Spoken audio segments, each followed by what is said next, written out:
हिते अवांखे आगाह कयूं मलेर जे पिपरी वारे इलाइक़े में मुड़ुस पंहिंजी ज़ाल ऐं भाइटे खे क़तल करे छॾियो आहे। जवाबदार मुख़्तियार मसूद पठान पंहिंजी ज़ाल ज़ाइदा ऐं नौजवान अली रहमान खे गोलियूं हणी क़तल कयो आहे। अहम ख़बर आहे अवांखे ॾियूं पिया मलेर जे पिपरी वारे इलाइक़े में वाक़ियो पेश आयो आहे। मुड़ुस पंहिंजी ज़ाल ऐं भाइटे खे क़तल करे छॾियो आहे। जवाबदार आहे मुख़्तियार मसूद पठान जंहिं पंहिंजी ज़ाल ज़ाइदा ऐं नौजवान अली रहमान खे क़तल कयो आहे। मलेर जे पिपरी वारे इलाइक़े में ही वाक़ियो पेश आयो आहे। जवाबदार मुड़ुस पंहिंजी ज़ाल ऐं भाइटे खे क़तल करे छॾियो आहे। जवाबदार मुख़्तियार मसूद पठान पंहिंजी ज़ाल ज़ाइदा ऐं नौजवान अली रहमान खे गोलियूं हणी क़तल कयो आहे।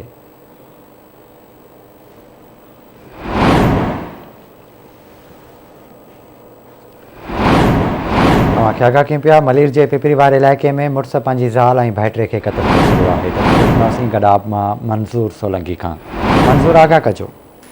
जी बिन कासिम थाने जी हद है पिपरी नसीराबाद में जो जिथे जो मुख़्तियार मसूद नाले शख्स पंहिंजी ज़ाल ऐं पंहिंजे भाइटे खे जेको आहे घर हुअण भरण तां जेको आहे क़तल कयो आहे। पुलिस वाक़े वारे हंधि पहुती आहे। लाश खणाए जना अस्पताल मुंतकिल कया। जॾहिं एडिशनल SHO जेको आहे हबीबुल्ला लाशारी हुन ॿुधायो त हिननि जो काफ़ी ॾींहंनि खां झगड़ो हलंदड़ हो जंहिं सबबु इहो वाक़ियो पेश आयो आहे।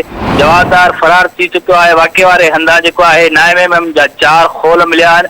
वधीक असीं जांच करे रहिया आहियूं। जी ठीकु आहे मंज़ूर, वॾी महिरबानी आवाज़ जी तफ़सील खां करणु।